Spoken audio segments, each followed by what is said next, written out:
Թվում էր, թե Վաշինգտոնում Ադրբեջանը Փաշինյանին քարտ բլանշ տվեց, որ խաղաղության կեղծ քարոզով 2026-ին վերարտադրվի, հետո կատարի իր պահանջները, սակայն ԿՊ-ում խոսում են, որ անգամ Բաքվում են սկսել կասկածել նրա վերընտրվելուն, ուստի ուզում են հնարավորինս շուտ ստանալ իրենց ուզածը։ Ադրբեջանի ԱԳՆ-ն հայտարարեց, որ 4 անկլավների վերադարձի հարցն իր ուշադրության կենտրոնում է։ Փաշինյանն արձագանքեց. «Սահմանազատման արդյունքում պետք է վերադարձնենք Արցվաշենը եւ մյուս օկուպացված ինքնիշխան տարածքները։ Իրականում սա Տիգրանաշենը զիջելու անոնս է, որ վտանգ կառաջանա, որ Վայոց Ձորն ու Սյունիքը մի օր կարող են կտրել Հայաստանից։ Իսկ Արցվաշենի վերադարձը ոչինչ չի տալու, քանի որ այն հնարավոր չէ բնակեցնել»։ Փաշինյանը իհարկե խոստացել էր այդ գործարքն անել 26-ի ընտրություններից հետո, քանի որ հասկանում է, որ Տիգրանաշենը հանձնելուց հետո վերարտադրվելու իր շանսերը զրոյանալու են։ Սակայն եթե Բաքվում 2 ոդկը 1 մաշիկի մեջ դնեն, հնարավոր է իշխանությունը հապճեպ արտահերտ ընտրությունների գնա։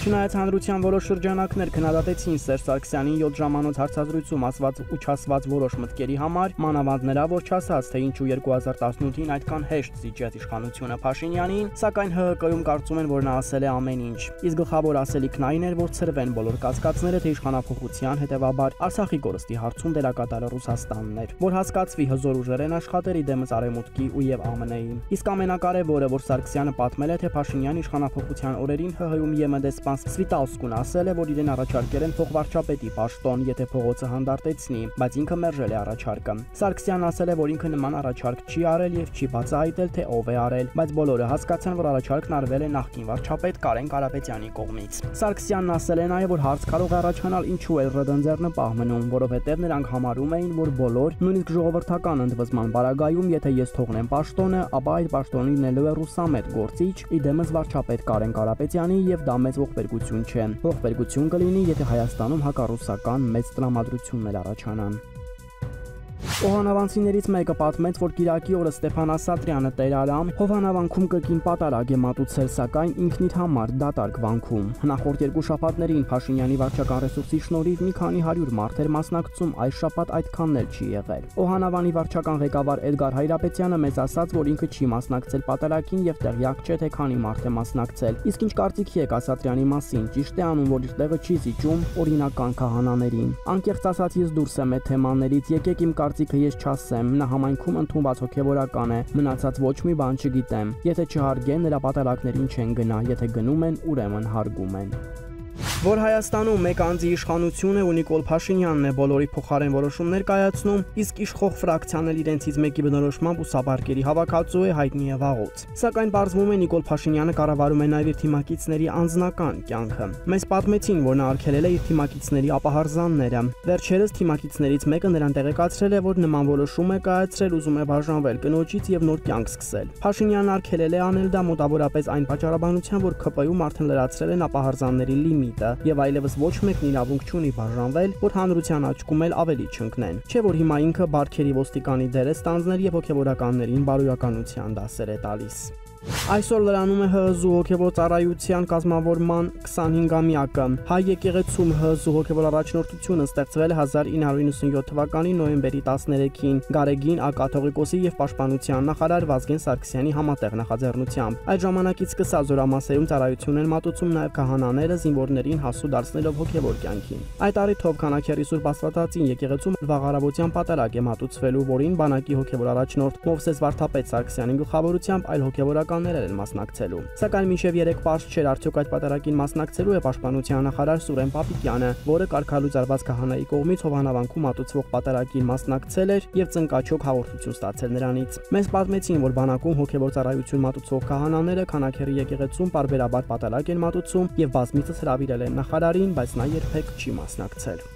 ՀՀ երրորդ նախագահ Սերժ Սարգսյանի քննադատություններին ի պատասխան Փաշինյանը խոստացավ մինչև տարեվերջ հրապարակել բանակցային փաստաթղթերը, որոնք արդեն սկանավորվում են, ձեռքի հետ էլ փորձեց շանտաժ անել։ Նաև քո գրած մի նամակ եմ մեջը դնելու, որ չմտածես RM համարում։ RM համարում արտահայտություն հայերենում մի դեպք չկա։ 3 ԱԺ-ում տված ճեպածրույցի ժամանակ Փաշինյանից հետաքրքրվեցինք, ինչ նամակի մասին է խոսքը։ Նա չցանկացավ փակագծեր բացել, միայն ասաց, որ նամակը ոչ թե իրեն էր ուղղված, այլ մեկ այլ երկրի ղեկավարին, եւ հիմա ինքը հանձնարարել է գաղտնազերծման գործընթացը գործընթաց սկսել եւ նամակը բանակցային փաստաթղթերի փաթեթի հետ անպայման կհրապարակվի։ Որոշ տեղեկություններով խոսքը ՌԴ նախագահային ուղղված նամակի մասին է, որը Սերժ Սարգսյանը գրել է 2016-ին ապրիլյան քարորիա պատերազմի ժամանակ։ Կցկտուր տեղեկությունների համաձայն Սերժ Սարգսյանն այդ նամակում ռազմական աջակցություն ակնկալում ՌԴ-ից, նշելով, որ մեր ռազմական բալանսը խախտված է։ Սակայն հակառակ թիմում վստահ են, որ ոչ միայն երրորդ, այլև ՀՀ բոլոր նախագահները հանուն բանակի եւ հանուն Հայաստանի նույն ապովանդակ գրագրության մեջ են եղել տարբեր պետությունների առաջնորդների հետ։ Իդեպ Փաշինյանն ասաց նաեւ, թե ինչու մինչ այժմ չի հրապարակել բանակցային փաստաթղթերի փաթեթը, որի առաջարկը նախկին նախագահներն անում են շարունակ։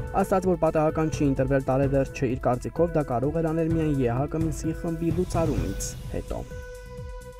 Երեք խորհրդարանի հերոսն Անդրանիկ Քոչարյանն էր, որի պատճառով կարելի է ասել բյուջեի քննարկման բնականon ընթացքը տապալվեց, քանի որ սահմանված ընթացակարգով պարտադիր ելույթ ունեցողների մեջ էր նաև նա, սակայն իր ելույթի ժամանակ նիստերի դահլիճում չէր։ Նրա բացակայության փաստն իրարանցում առաջացեց դահլիճում քննարկմանը ներկա Փաշինյանն էր նյարդային տեսքով ինչ-որ բան էր խոսում նստած տեղից, եւ նիստը վարողը ստիպված եղավ 20 րոպե ընդմիջում հայտարարել, բայց ընդմիջում հայտարարելուն պես Քոչարյանը մտավ դահլիճ, սակայն նիստն այլևս չշարունակեցին։ Փոխարենը Քոչարյանը մեղավոր դեմքով մոտեցավ Փաշինյանին, որի ձայնը թեպետ լսելի չէր, բայց դեմքից երևում էր, որ հանդիմանում է նրան։ Մոտավորապես այն տեսքով, թե դու ով դարձար, որ արհամարեցիր մեզ։ Եվ ինչպես սպասվում էր, հետո քեն քշեց։ Ընդմիջումից հետո, երբ ելույթ էր ունենում Անդրանիկ Քոչարյանը, նա տևական ժամանակ չէր վերադառնում նիստերի դահլիճ, չնայած Քոչարյանը ներողություն խնդրեց իր պատճառով առաջացած անախորժ իրավիճակի համար եւ ինքն էլ իր հերթին ոչկա գլորեց ԱԺ քարտուղարության վրա, թե դուք պարտավոր եք իմ ելույթից առաջ նախապես ինձ տեղեկացնել, եթե տեսաք, որ դահլիճում չեմ։ Միայն Քոչարյանի ելույթի վերջում Փաշինյանը վերադարձավ դահլիճ։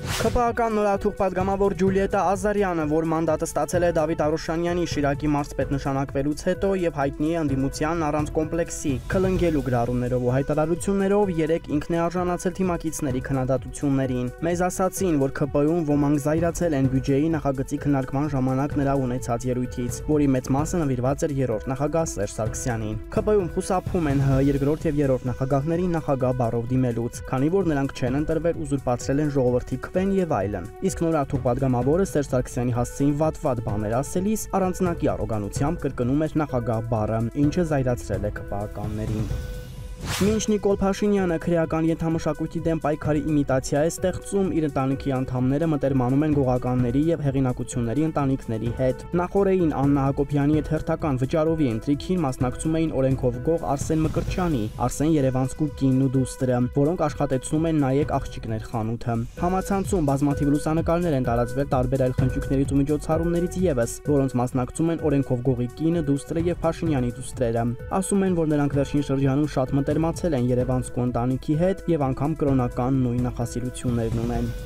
ՔՊ-ում հասկացել են, որ Վաշինգտոնյան համաձայնություններից հետո թմկահարվող խաղաղության կեղծորակարգով հնարավոր չեղավ հանրությանը երկար կերակրել, որոշել են կրկին վերադառնալ նախկինների թեմային՝ Թալան, Արցախի հանձնում եւ այլն, բոլոր մեղքերը բարթելով նրանց վրա։ ՔՊԱ-ականների համար հատկապես պարարտ հող ստեղծեցին նախկին երկու նախագահների հարցազրույցները։ Արդեն քանի օր է հրահանգված ու նույն տեքստերով քլնգում են նախկին նախագահներին, իսկ երեք բյուջեի քննարկման իր եզրափակիչ ելույթում Նիկոլ Փաշինյանը մինչև անգամ հայտարարեց. Ռոբերտ Քոչարյանի եւ Սերժ Սարգսյանի առաջնորդած ուժերը պարզապես պետք է չլինեն հաջորդ խորհրդարանում։